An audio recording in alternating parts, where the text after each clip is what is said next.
Welcome to the program, Professor Shea. Many thanks for having me. Russian dictator Vladimir Putin warned the US against deploying long-range cruise missiles Tomahawk to Germany. NATO leaders have agreed to deploy such capabilities to Germany in order to boost deterrence and defense. Why Putin is so afraid of this deployment? Well, it was Putin, of course, who is responsible for violating the Intermediate Nuclear Forces Agreement of 1987, which was a treaty which banned the deployment of these missiles worldwide. Both by Russia and by the United States. That treaty lasted for many years, but then Putin violated it by deploying a new Russian intermediate-range missile, and subsequently the United States withdrew from the treaty. So Putin is his own worst enemy if he's now complaining that the United States is once again going to deploy some intermediate-range missiles in Germany, Tomahawks, but also SM-6 type of interceptor, and also a new generation of hypersonic missiles. If he didn't want that to happen, he should have respected the INF Treaty, and we wouldn't be in this situation today. But these are conventional weapons, which NATO has agreed are important to give it the capability to deter Russia from launching any aggression against NATO, because these intermediate-range missiles could effectively strike the Russian command posts, the Russian staging posts, the Russian storage facilities, the Russian communications and infrastructure, which Putin would need to build up precisely to be in a position to threaten NATO or to attempt to invade a NATO country. But as I've said before, I'll say it again, if Putin doesn't like these missiles, he should have stayed within the INF Treaty, which would have been a better situation for everybody. Is Russia capable of defending itself against such Tomahawk missiles if it is not capable of defending against even Ukrainian drones? Well, again, that's an issue for Russia. But certainly what NATO is doing is not deploying missiles in Germany in 2026 with the aim of launching an attack against Russia. That would be absurd. That would be unthinkable. These are weapons which are meant for strictly defensive purposes. NATO will never be the side that shoots first here. It's a defensive alliance. Its aim is to protect its own members. These missiles are designed, as I said a moment ago, to deter any kind of Russian attack. But they certainly enhance NATO's credibility vis-a-vis what NATO has at the moment, much shorter range artillery systems. And they certainly are a big step forward in terms of deterrence. Don't forget that, Russia has started the issue, not just by violating the INF Treaty, but also by deploying both nuclear and conventional missiles, particularly the Iskanders, which have been deployed very close to NATO territory in Kaliningrad, on the border with Poland. So what NATO is doing, again, is not starting the problem, but simply reacting to a whole pattern of Russian missile deployments facing NATO over the last decade. Vladimir Putin also warned about the Soviet-style missile crisis. Do you believe in that? No, I don't, because President Biden, the first thing he did when he came to power as US president 4 years ago was to prolong for another 5 years the New START treaty, the so-called START II treaty, which considerably reduces the number of Russian and United States warheads down to an all-time low level of 1,700 on either side. Think of the 60,000 that the Soviet Union and the United States had during the Cold War.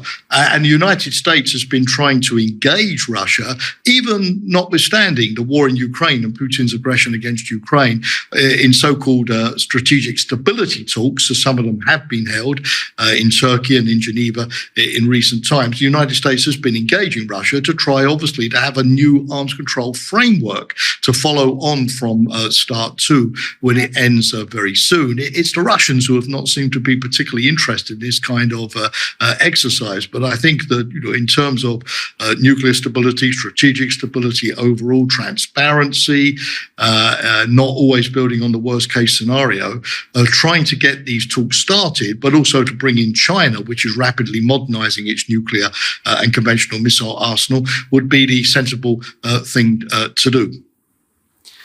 In one of your interviews for Times Radio, you said that Russian dictator Vladimir Putin could freeze the war in Ukraine, could freeze this conflict, declare his victory, and then freeze this war.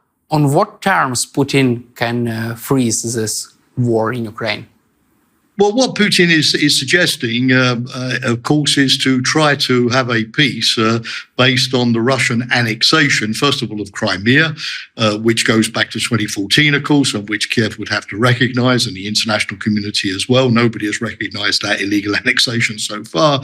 And also, Putin wants to annex the full territory of these four so-called independent republics, Donetsk and Kherson and Zaporizhzhia, which the Russians have been trying to conquer since February 2022, when they first invaded Ukraine. And of course, the Russian offensive at the moment, particularly in the Donbass, is designed to try to seize as much of this territory as Putin can. To the credit of the Ukrainians, they managed to get back about 50% of that territory, which Russia seized after 2022, when they launched their spring offensive last year, but unfortunately not the totality. So Putin has been pretty clear that he wants a peace based on the annexation of about 20% of Ukraine, which of course would be a complete violation of international law and a total outrage. The problem, of course, is that would that be a just peace? No.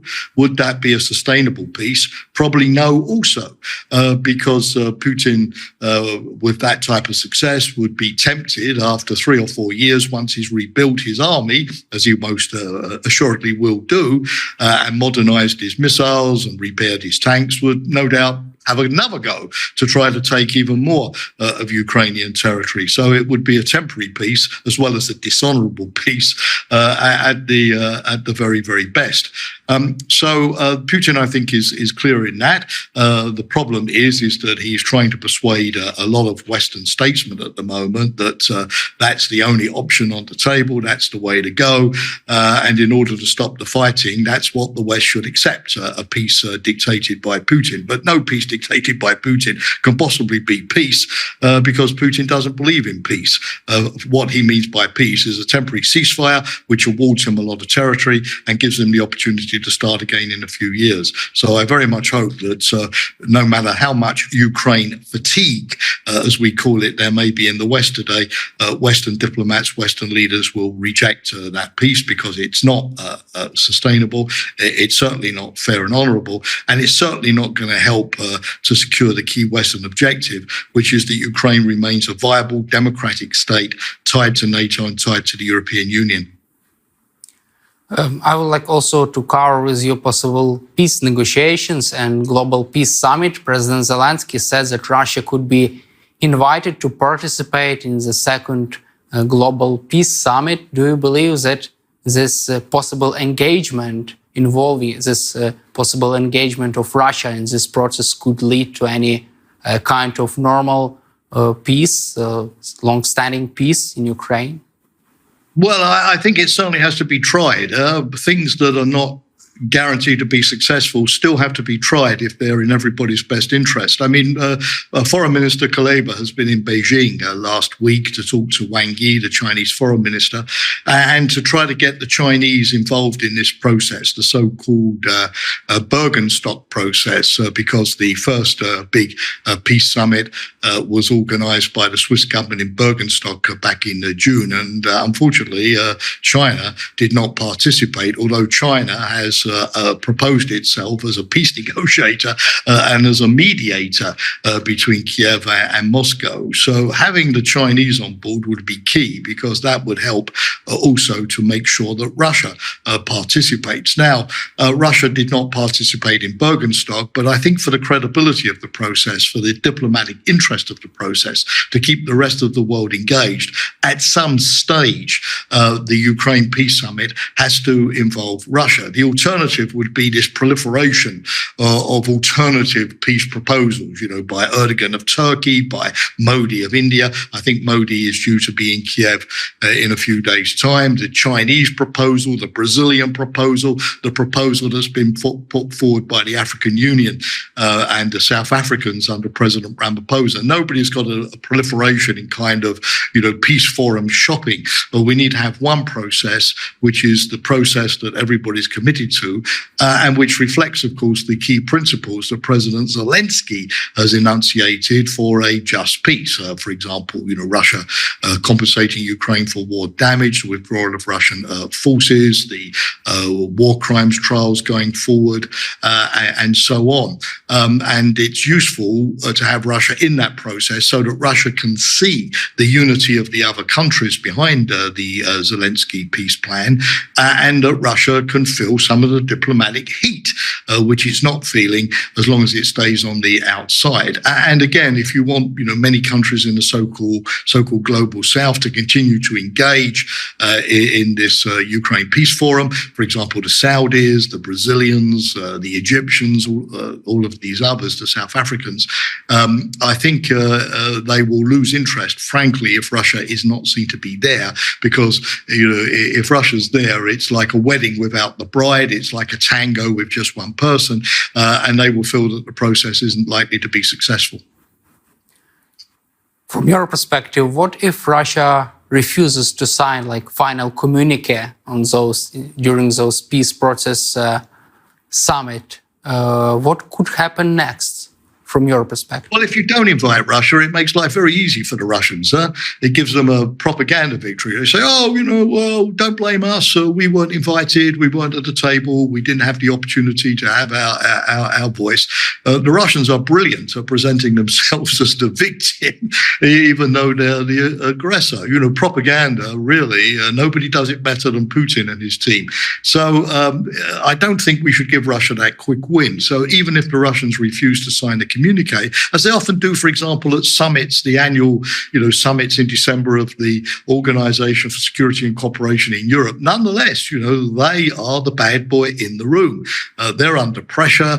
It's not so easy for them to explain themselves and justify themselves. So it's a good way of keeping a spotlight on what they are not doing and the responsibilities that they're not meeting. To my mind, it's better than giving them the easy victory of saying, don't blame us. We weren't invited.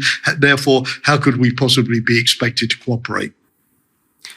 Do you expect China to put more pressure on Moscow to end this war, or even to negotiate a just peace in Ukraine?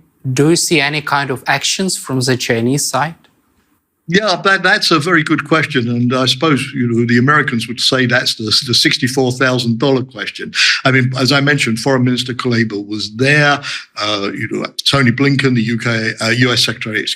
Secretary of State, has been there. Ursula von der Leyen on behalf of the European Union. I mean, the Chinese have come under enormous pressure to show that they are truly neutral in the conflict between Russia and Ukraine. I don't know how anybody can be neutral, but at least neutrality is better than giving weapons and finance and electronics and helping the Russian war effort. NATO at the recent summit in Washington really did call out Beijing for being, to quote the communique, the decisive enabler of the Russian war effort. And China showed by its reaction that it didn't like having the spotlight focused on it. The Chinese always claim that they're against annexations, they're against the violation of other people's territory. They always claim these principles at the United Nations, and I think it's time to put them to the test. So you're right. I mean, I don't know if eventually the Chinese will put that pressure on the Russians, but they have no interest in this war going on and on and on. Obviously, because the war is also pulling the Western democracies closer together. NATO is reaching out to partners in the Asia-Pacific Pacific, Australia, Japan, New Zealand, largely because of the coalition that's been formed to help Ukraine. And the war is obviously going to weaken over time. Russia as China's major partner. China likes to at least show that it's a responsible actor in international affairs, particularly if it wants to claim global leadership from the United States. It can't be seen as a sort of a rogue state. So I don't know is the answer, but again, I think it's worth a try, and it's worth showing up the contradictions in the Chinese attitude, and it's worth trying to get them as far as possible to put pressure on Putin to join the peace process. All eyes today are on the US general election. President Zelensky had a phone call with the former US President Donald Trump. What is the best way for President Zelensky to deal with Trump even before the day of the general election and after this day? Well, at the moment, whatever your position is on US politics, you look at the opinion polls, it's 50-50. I mean, Kamala Harris, since she has become, the presumptive nominee of the Democratic Party, has certainly led to, she certainly secured a recovery in the fortunes of the Democratic Party because it looked as if Biden was going to lose. But of course, there's a long way to go until November, and the election is everything to play for. And at the moment, Harris and Trump are neck and neck. So Zelensky is doing the same as many European leaders when they visit the United States, which is going to Mar-a-Lago, seeking out Trump, having a phone call with him, because he could be in the White House after the 20th of January, and both Ukraine and NATO will have to deal, and the EU will have to deal with Trump in the best way that they possibly can. We need the United States to support Ukraine. We need the United States to remain engaged. And Trump, is quite inconsistent when it comes both to NATO and Ukraine. One day he can make a critical statement suggesting that he doesn't support continuing aid for Kiev. The next day he can be more affirmative. And, for example, he has said that he doesn't like Putin's peace plan either. While Trump was in the White House last time round, he made a lot of noise. He delivered a lot of strong rhetoric, but life went on, and he continued to spend money on NATO and send American soldiers over onto NATO on exercises. And don't forget, it was Trump who was the first president to deliver lethal weapons, Javelin anti-tank missiles to Ukraine, which the Obama administration had refused to do. So, so Trump is not always consistent. And therefore, I think it was wise of President Zelensky to engage him, to convince him that the multilateral peace process, continuing support for Ukraine, continues to keep Ukraine supplied with American weapons is the best way forward. Trump is open to being convinced, but the key thing is to have convincing arguments. And how should such arguments look like for Donald Trump? How should they be pronounced? How should they look like? Well, my sense, of course, the first thing is that does Trump really want to go down in history as the American president who lost NATO, who lost Ukraine, who lost the West, who caved into the dictators? Trump is very exercised by China and the Chinese threat to the United States. And what I would say to Donald Trump would be, look, Mr. President, if you want to encourage President Xi to invade Taiwan, to challenge you in the Asia Pacific, to see you as weak and vulnerable, then give in to Putin on Ukraine, because the greatest beneficiary of that will be China. Is that what you really want? If you lose the American position in Europe, you are losing the superpower status of the United States. The great advantage of the United States, unlike China or unlike Russia, is it has friends, it has allies, many of the most influential countries in the world, the UK, France, Germany, Japan, Australia, etc. That is what makes American power. And by losing those friends and allies and isolating the United States, you are not making America great again. It's the opposite of making America great again. So, we could discuss this for many hours, but what I've said is that Trump is a person who is able to be convinced. I remember my old boss, Jens Stoltenberg, when he was the secretary, who is still, of course, until October, the Secretary General of NATO, when Trump was last in the White House. Trump was very critical all the time of the European allies and lack of burden sharing and not making contributions. And Stoltenberg very patiently made lots and lots of visits to Washington. He met with Trump, and gradually he convinced Trump that it wasn't true. The Europeans were sharing the burden significantly.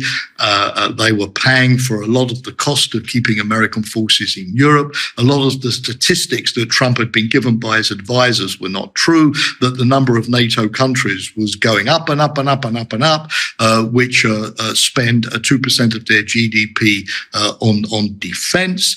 A lot of the money that Europeans were spending on defense is going to American companies. It's not Rheinmetall or Thales. It's Lockheed Martin, it's Boeing, that are getting the benefit of these big contracts. It's the American economy, it's the American jobs that are benefiting from all of this. And gradually, Trump became more moderate and more positive. And he saw this as a political victory for himself. He took the credit for getting the allies to spend more, and he became more favorable to NATO. So it's not easy, maybe it's not your favorite job in the world to have to be the person who persuades Trump, but, that's the situation. And Europeans, the next Secretary General of NATO, Mark Rutte, after October, will just have to, like Jens Stoltenberg, be dogged and patient and make the argument and make sure that, Trump acts on the basis of facts and not on the basis of sort of voodoo statistics, plucked out of thin air, which is sometimes the case. And my last question for you, do you believe in any kind of Trump peace initiative regarding Ukraine? I mean, regarding what is your opinion regarding those peace plans which were revealed by some American media outlets?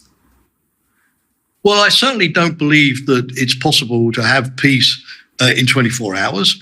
And I certainly don't believe, as Trump has said, that he can get peace in Ukraine before he becomes president, if that's the case, if he wins the elections and becomes president next January. Peace is a slow, grueling, dogged process. It can drag on for years. It takes give and take. It has to be the interests of the both sides, and Ukraine has to agree, and not just Russia. It takes two to tango, as we say. And again, Trump says that he has a plan, but it would be good to look at the details of that plan to see how he thinks that he can really do it. I mean, eventually, of course, there has to be a peace in Ukraine, but the key thing is that it has to be a peace which protects Ukraine's vital interests, as I said, and keeps Ukraine as a democratic, Western-oriented state with a viable economy, viable territory, and doesn't reward Putin for his aggression. And to my mind, that means that the United States has got to continue to give Ukraine weapons. It's one thing for Trump to say, I'd like to negotiate, but it's another thing to say that I'm going to stop supplying weapons to Ukraine, because that would mean not peace. As I've said, it would be a one-sided Russian victory. So the most important thing is, even if Trump does have a good effort, why not, to try to get Russia and Ukraine together around the table and see what can be negotiated. It has to be from a position of Western strength, and it has to mean that during that period, Ukraine continues to benefit from Western military assistance, and there would be, of course, the full expenditure of the $61 billion supplemental package, which was passed recently, finally, by the American Congress, and further packages. So peace on the basis of strength, peace not on the basis of a white flag and a surrender. Thank you, Professor Shea, for your time and for your support for Ukraine. Glory to Ukraine. Glory to Ukraine indeed.